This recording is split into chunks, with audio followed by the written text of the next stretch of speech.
வணக்கம். வாழ்வியல் ஜோதிடர். நான் உங்கள் ஜோதிடர் ஈஸ்வர் சிவகிருஷ்ணன். அறம் செய்ய விரும்பு. ஒரு ஆத்திச்சூடின்னு முதல் வரி. நம்ம எல்லாரும் அரிச்சுவடியில் படித்த பாடம். அது எல்லாத்துக்கும் தெரியக்கூடிய ஒரே வரியில் இருக்கக்கூடிய ஒரு நல்ல செய்தி. ஆனால் அதை நம்ம வாழ்க்கையில் கடைபிடிக்கிறோமா, நடைமுறைப்படுத்துகிறோமா அப்படின்னு பார்க்கறது. முதலில் அதோட பொருளை நம்ம எல்லாரும் சரியாக நம்ம புரிந்து கொண்டு இருக்கிறோமா அப்படின்றது நம்ம பார்க்கணும். அறம் செய்ய விரும்பினுக்குள்ள அறத்தை செய்வதற்கு விரும்ப வேண்டும் அப்படின்றது ஒரு பொருள்.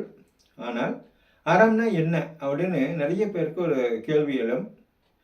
வடமரபில் பார்த்தீங்கன்னாக்கா ஒரு கழிவாடு, அதாவது ஒரு பரிகாரத்துக்காக ஒரு மாடு தானம் பண்ணுறது, பசு தானம் பண்ணுறது, கோதானம்னு சொல்லுவாங்க. கோதானம் பண்ணுறது, பூதானம்னு நிலத்து தானமாக தரக்கூடியது. அதே போல் நம்மளுக்கு பணத்தையோ அல்லது பொண்ணையோ தானமாக தரக்கூடியது. அது மாதிரியே நமக்கு கன்னிகா தானம் அப்படின்ற சில தான வகைகள் சொல்லப்பட்டிருக்கும். எல்லோரும் நம்ம அறம்னா தான் அதுதான் அப்படின்னு நினச்சிக்குவோம். பொதுவாக தமிழ் மரபு வடமரபோட ஒட்டி போகாத பல இடங்கள் உண்டு. அதில் இந்த அறமும் ஒன்று. அறம்னுக்குள்ள நம்மளுக்கு இனிய சொற்களை சொல்றதும் அறம். அதே போல் நம்ம ஒருத்தருக்கு ஒரு அறத்தை செய்கிறோம் அப்படின்னா நம்ம புண்ணிய கணக்கில் ஒரு பாயிண்ட் ஏறி இருக்கும் அப்படின்ற கணக்கு தமிழ் மரபில் இல்லை.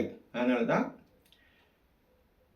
இம்மை செய்தது மறுமைக்கு ஆகும் என அறவிலை வணிகன் ஆய் அல்லன் பிறரும் சான்றோரும் சென்ற நெறியன ஆங்கு பாட் அவன் கைவன்மைய அப்படின்னு முடமோசியார் பாடுறார். அதாவது இந்த பாட்டு ஒரு புறப்பாட்டு.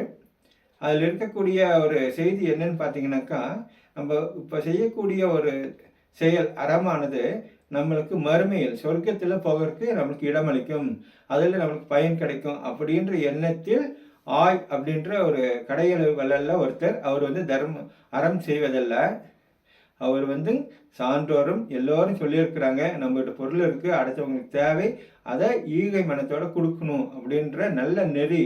அதனால தான் அவரோட கை வள்ளல் தன்மை உள்ள கையாக இருக்கக்கூடியது அப்படின்னு புகழ்ந்து பாடுறார். பாரியும் அதே மாதிரி பாடுவாங்க. அறவிலை வணிகன் அப்படின்னாக்கா நம்ம அறத்தையே விலை பேசுகிற மாதிரி ஆயிரும். இது தமிழ் மரபில் நம்மளுக்கு உன்னதமானது. வடமரபு பார்த்தீங்கன்னாக்கா ஒரு கன்னிகாதானம் செய்யலாம், பூதானம் செய்யலாம், அல்லது கோதானம் செய்யலாம். இதெல்லாம் செஞ்சாக்கா நமக்கு ஒரு புண்ணிய கணக்கு, நம்மளுக்கு மறுமைக்கு ஆகும் அப்படின்ற ஒரு கணக்குலையோ அல்லது செய்த பாவத்துக்கு கழிவாடாக போகும் அப்படின்ற எண்ணத்திலே செய்வாங்க. ஆனால் தமிழ் மரபு அறத்தை நெறியாக, நல்ல நெறியாக எடுத்து சொல்லக்கூடியது. இதன் சாரமாக ஔவையார் ஆத்திச்சூடியில் முதல்ல அறம் செய்ய விரும்பு அப்படின்றாரு. அறத்தை விரும்பி செய்யணும், நம்மளால் இயன்றதை செய்யணும். வரக்கூடிய பாடல்களையும் நம்ம பார்க்க போகிறோம். இந்த அறம் அப்படின்னுக்குள்ள முகமலர்ந்து ஒருத்தர் முன்னால் உட்கார்ந்து மகிழ்ச்சியாக அவங்க மனசு மகிழும்படி இனிய சொற்களை கூறுவது கூட அறம் அப்படின்னு வள்ளுவ பெருந்தகை அதுக்கு ஒரு டெஃபினிஷனே சொல்லியிருக்கிறார். அதனால் நம்ம ஒரு இனிய சொற்கள்னாச்சும் நம்ம கண்டிப்பாக சொல்லணும். திருமூலரை இதை பற்றி பேசியிருக்கிறார். அதாவது நம்மளுக்கு ஒரு கடவுளுக்கு ஒரு பச்சிலையை வச்சா போதும், ஒரு உயிருக்கு ஏதாச்சும் தேவையான ஒரு உணவு கொடுத்தா போதும், நம்ம சாப்பிட்றதுக்குள்ள ஒருத்தருக்கு ஒரு கைப்பிடி சாப்பாடு கொடுத்தா போதும். அது எதுவுமே முடியல அப்படின்னாக்கா அவங்களுக்கு ஒரு நல்ல சொற்களை சொன்னால் போதும். அதாவது யாவர்க்குமாம் இறைவர்க்கு ஒரு பச்சிலை, யாவர்க்குமாம் பசுவுக்கு ஒரு வாயுரை, யாவர்க்குமாம் உண்ணும் போது பிறர்க்கு ஒரு கைப்பிடி, யாவர்க்குமாம் பிறர்க்கொரு இன்னுரை தானே அப்படின்னு சொல்லுவார்.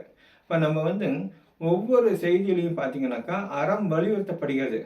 வள்ளுவ பெருந்தகையே அரண் வலியுறுத்தல் அப்படின்னு அதிகாரத்தை வச்சிருக்கிறார். அறத்து பாலை வைத்திருக்கிறார். அறம்னுக்குள்ள நம்ம செய்யக்கூடிய எல்லா நல்ல செயல்களோட ஒரு கூட்டு தன்மையாகவே நம்மளுக்கு இருக்கும். இது நம்மளுக்கு பணம் காசு கொடுத்து உதவுறது அப்படின்ற எண்ணம் நிறைய பேருக்கு இருக்கக்கூடியது. அது தவறானது. நம்ம எல்லாத்துக்கும் ஒரு நல்ல சொற்களை சொல்றது, ஆதரவாக பேசுறது, நம்மளுக்கு மெய்யால் காயத்தால் நம்மளுக்கு செய்யக்கூடிய உதவிகளை செய்யறது.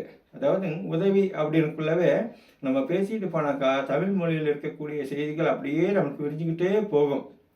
அதாவது ஆற்றுதல் என்பது ஒன்று அளந்தார்க்கு உதவுதல். அதாவது ஒருத்தருக்கு ஒரு உதவி செய்கிறோம் அப்படின்னாக்கா அவங்கள நல்ல ஆதரவாக பார்க்குறோம் அல்லது அவருக்கு ஒரு உதவி செய்கிறோம் அப்படின்னா ஒன்றும் ஒன்று அளந்தார்க்கு, ஒன்றுமே இல்லாமல் இழந்து போனவர்களுக்கு உதவுறது தான் ஆற்றுதல் அப்படின்னு சொல்லக்கூடியது. இதை பற்றி தனியாகவே ஒரு காணொளி நான் போடுறேன். பொதுவாக அறத்தை நம்ம கண்டிப்பாக பின்பற்றணும். அது மட்டுமல்ல, நம்ம படித்து எல்லாத்துக்கும் தெரியக்கூடிய செய்திகளாக இருந்தாலும் வாழ்க்கையில் பின்பற்றுவதில்லை. படித்ததை, நல்ல செய்திகளை, நல்ல கொள்கைகளை, நெறிகளை வாழ்க்கையில் நம்ம நடைமுறைப்படுத்தினாவே நம்மளுக்கும் மகிழ்ச்சி, நம்ம சார்ந்தவங்களுக்கும் மகிழ்ச்சி, நம்ம நாட்டிற்கும் வளமையும் உயர்வையும் தரும். நன்றி, வணக்கம்.